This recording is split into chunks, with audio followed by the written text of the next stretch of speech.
Funding for this program is provided by Annenberg CPB to advance excellent teaching.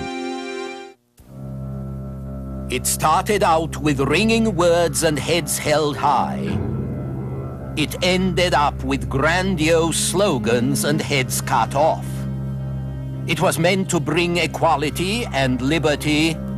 Instead, it brought dictatorship and the new hierarchy of a great, powerful empire. The French Revolution, this time on the Western tradition.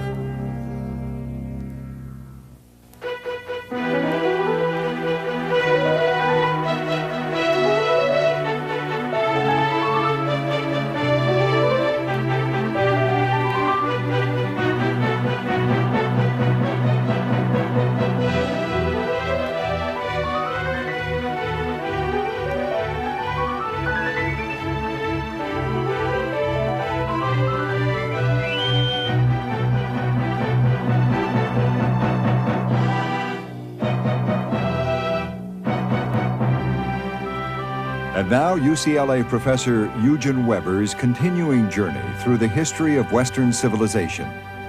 As we saw in our last program, the first years of the French Revolution were a fascinating time because everything seemed possible.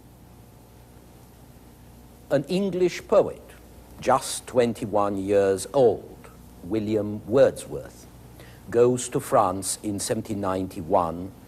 He falls in love with a young woman. He falls in love, with France, with a revolution, and this is what he has to say about it. Bliss was it in that dawn to be alive, but to be young was very heaven. O times in which the meager, stale, forbidding ways of custom, law, and statute took at once the attraction of a country in romance. It was a fairy tale, a land of romance. But there was more than romance. There was enlightenment in action. There was history on the march. The revolution perfected what generations of kings and royal ministers had worked so hard to achieve and never managed to achieve. The revolution centralized France. It abolished particular laws, particular privileges, particular servitudes.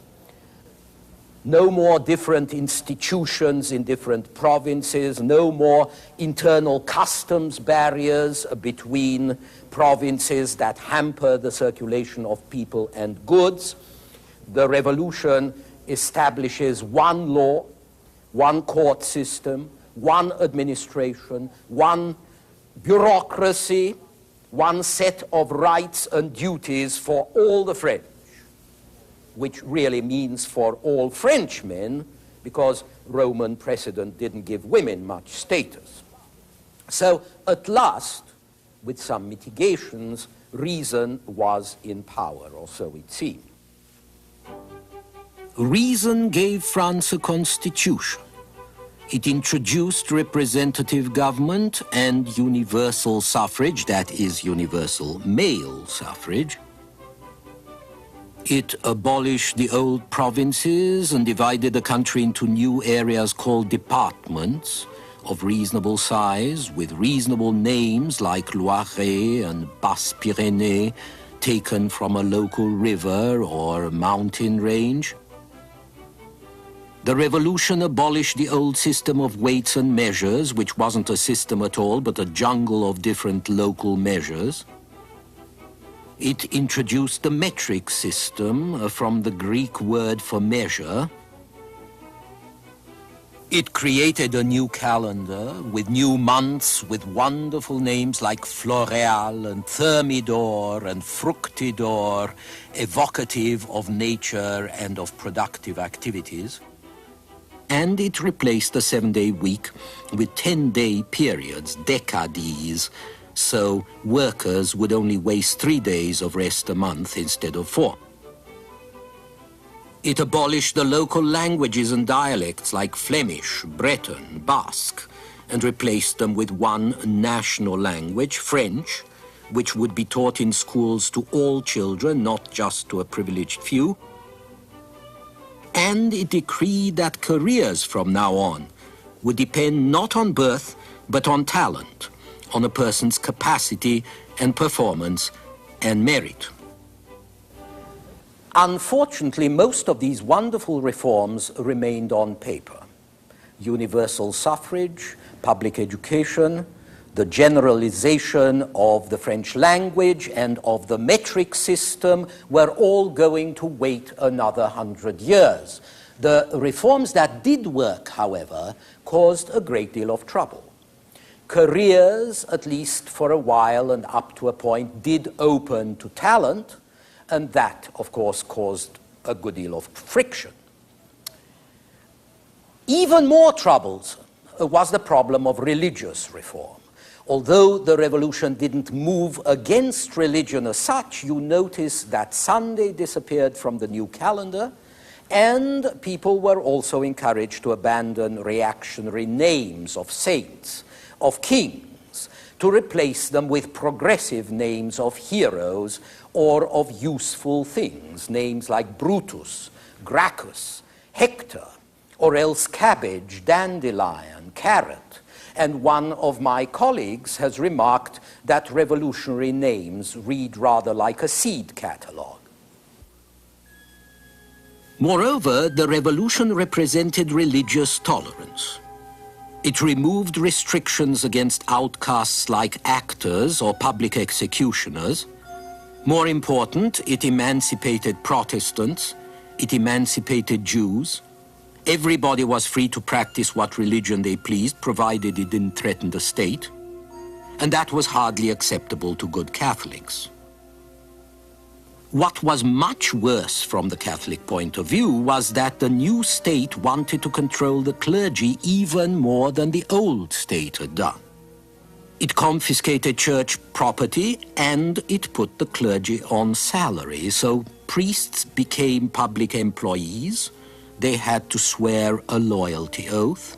They had to serve the state and not the Pope. And that was going to cause big trouble.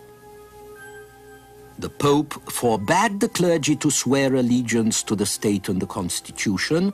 Those who did swear were excommunicated, and that divided the French Church into a minority who took the oath to the state and a majority who refused and were imprisoned or exiled or forced into hiding. And it divided French citizens into those who obeyed the government and those who obeyed the Pope. Among these latter was Louis XVI, who had accommodated himself to all the other changes of the previous years. But the religious crisis prevented him from carrying out in practice the constitution he had sworn to uphold in theory, and in due course he was going to lose his head. And so was the Queen, both executed in the great square which Louis's grandfather helped design, and which is now called with a certain black humor, Place de la Concorde. At this point, the evolutionary change which revolution had simply accelerated was derailed, and France was torn wide open by a real violent revolution. The monarchy was done away with, the liberal constitution was jettisoned, dictatorship and terror took over. Where the first stage of the revolution had been liberal and not very violent, the second stage, which began around 1792, was illiberal, attempting to impose things on France that France wasn't prepared for. So it had to use force, and it had to use terror. Political freedom had to be protected by dictatorship. The revolution said that it stood for liberty and equality. But liberty and equality are very hard to reconcile because the exercise of liberty aggravates natural inequalities. Reason and tolerance are also hard to reconcile because reasoning can lead to intolerance, as it did when dogmatic rationalists went to war against priests in the name of reason, and dogmatic equalitarians went to war against rank, wealth, or any kind of distinction, even ability. So liberty and equality became victims of a revolution that was carried out in their name. The guillotine was an apt symbol for the situation in which well-meaning enthusiasts set out, as one of them said, to force people to be free. Remember, however, that no one set out deliberately to make life hell. The terror, as it was called, was the use of force or legal violence in order to make the world a better place. So it killed a few thousand people by execution, then it killed a few 100,000 in the civil wars it set off. And it also laid down such basic traditions for the future as fixed prices, which drove goods and especially food out of the market, a paper currency that quickly lost its value and gave paper money a bad name in France for the next 100 years, a police state to enforce its decrees and stifle criticism, a police state much tighter than the Inquisition ever managed to impose, and finally, recourse to foreign war in order to solve insoluble problems at home. France had to face what looked like the threat of reactionary foreign powers. In 1792, France mobilized an army of volunteers to fight Prussia and Austria. In 1793, the revolutionary government declared war on England, Holland, and Spain, all in 1 month. On the other hand, the revolution had turned the country into a nation. It had declared that the French, who had been merely subjects of their king, were now citizens of a sovereign state, equal shareholders in the nation. That was a good thing, and it was going to pay dividends in the future. It meant that the sovereignty of the people was much more powerful and much more encroaching than the sovereignty of the king had ever been. It meant that the government which represented that sovereignty could raise more taxes than any king had ever done, and it meant that the state could mobilize not just the money of its citizens, but their bodies too. This is a French army recruitment post. Now, conscription wasn't new in Europe. The Swedes had used a sort of draft in the 30 Years' War, and Louis XIV's great war minister, Louvois, had tried to introduce it in France, although he had to drop the idea because of too much opposition. Then, Prussia perfected its system of regular military service for all healthy males, along with a reserve and with plans for general mobilization, which is how Prussia survived and prospered through the 18th century. By 1789, it kept nearly 200,000 men under arms, where the King of France could only manage 180,000, even though France was so much larger. And Prussia's 200,000 soldiers cost her just 1/3 of what France's smaller army cost. But by 1792, 3 years into the revolution, the French had gone to war with most of Europe, and they had requisitioned their own population en masse. By 1794, the French army was nearly 1 million strong, 5 times more than it had been 3 years before, and a new era had opened in military history, which we can fairly call the gun fodder era.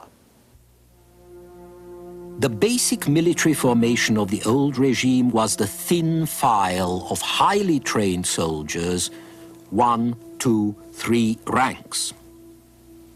The basic military formation of the new regime would be the column, a massive thing well adapted to a lot of ill-trained conscripts who have to be kept together under fire.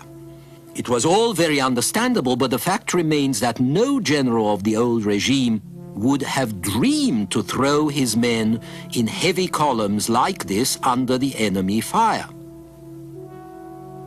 The thin file did not produce decisive results, but it spared the men, and the men were hard to get, and they were expensive to recruit, expensive to train.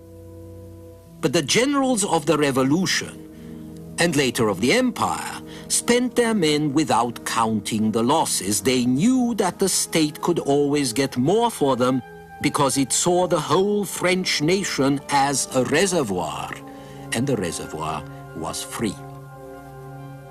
It's possible that the large-scale massacres which followed were connected with a revival of the idea of total war, an idea that the 18th century had forgotten.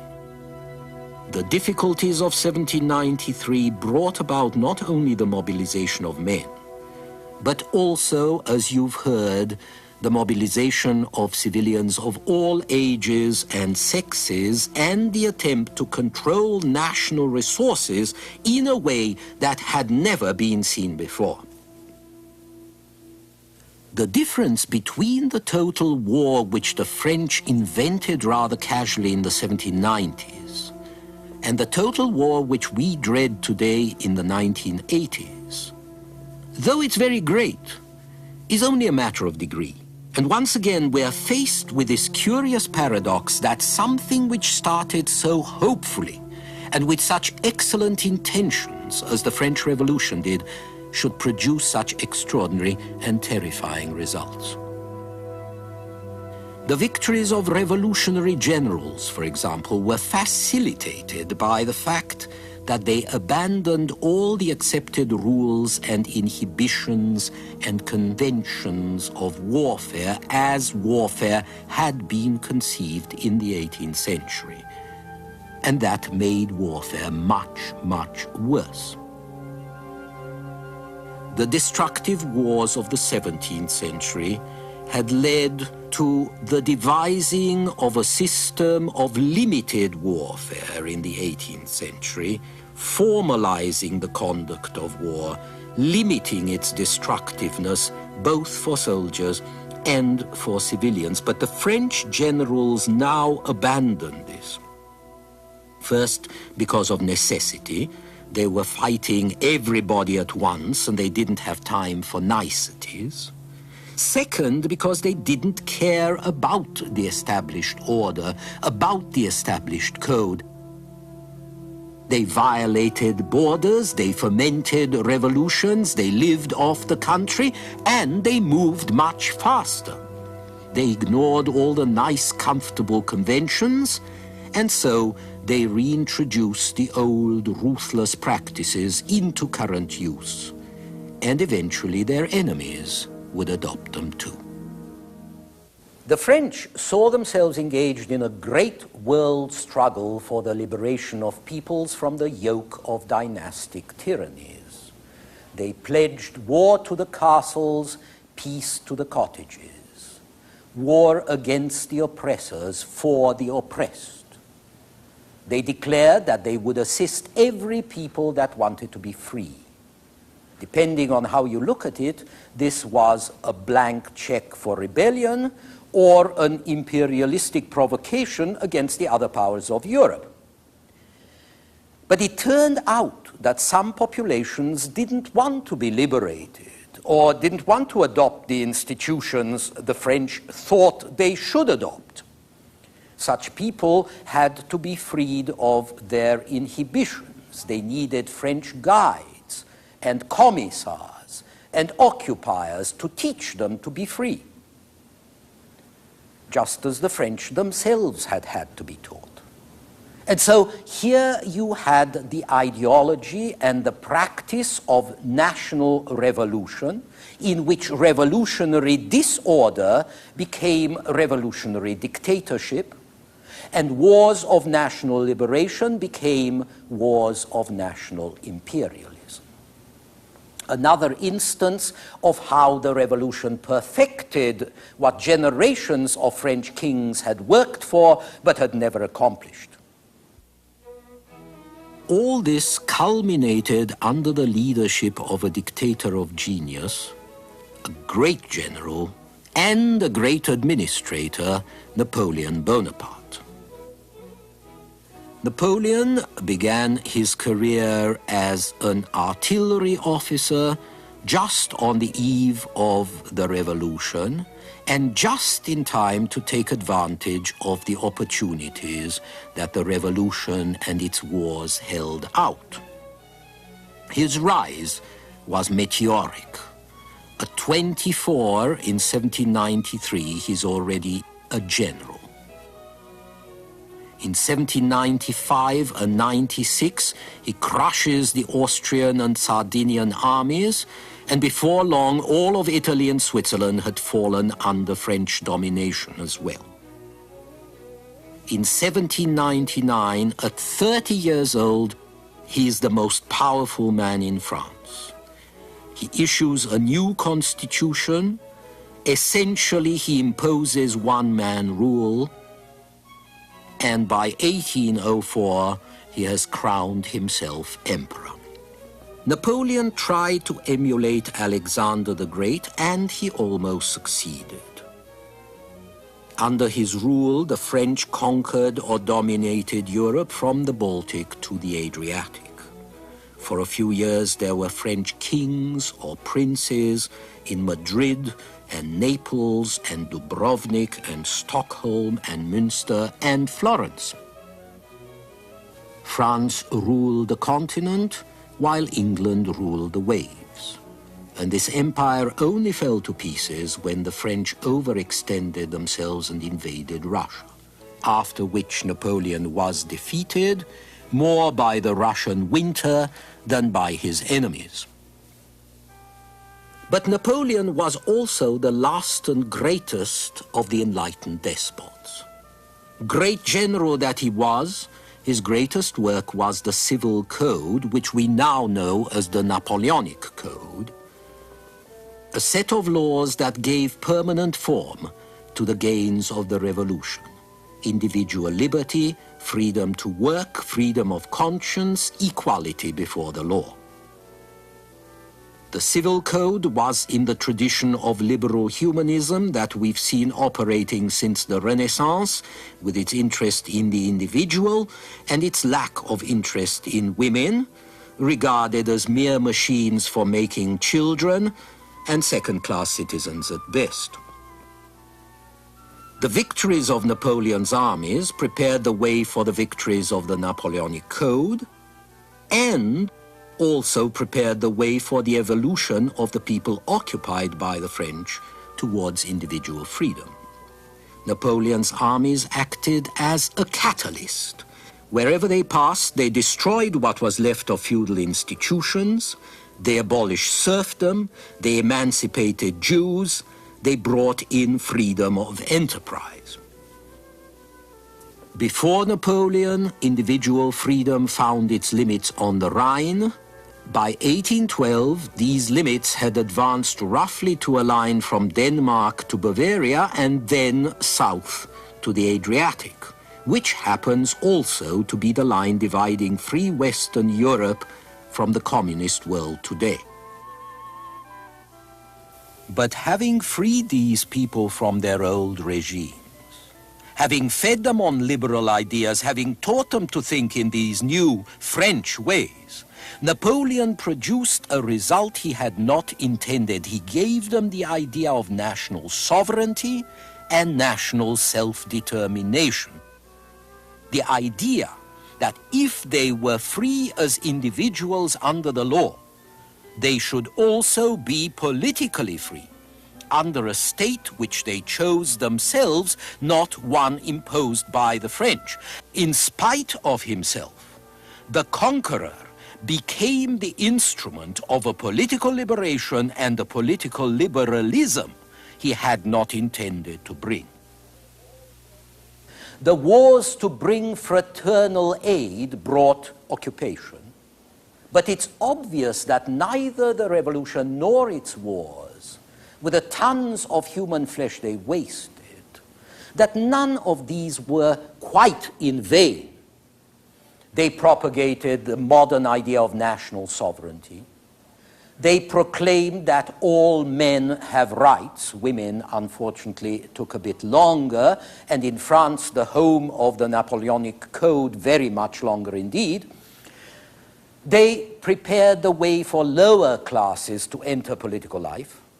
They suggested totalitarian methods and ideas that the 20th century was going to copy with enthusiasm. And they set out an agenda that we are still working out today. In our next program, we shall look at another very different kind of revolution that also changed the world, the Industrial Revolution.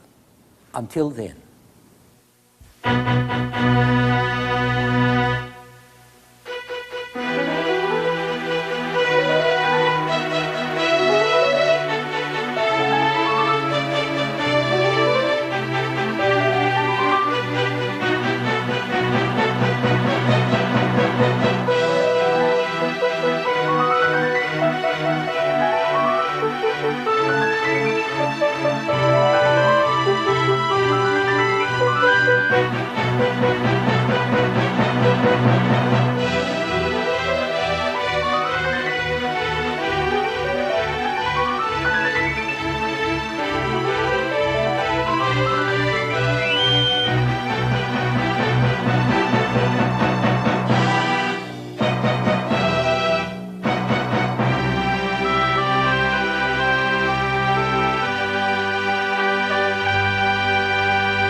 Funding for this program is provided by Annenberg CPB to advance excellent teaching.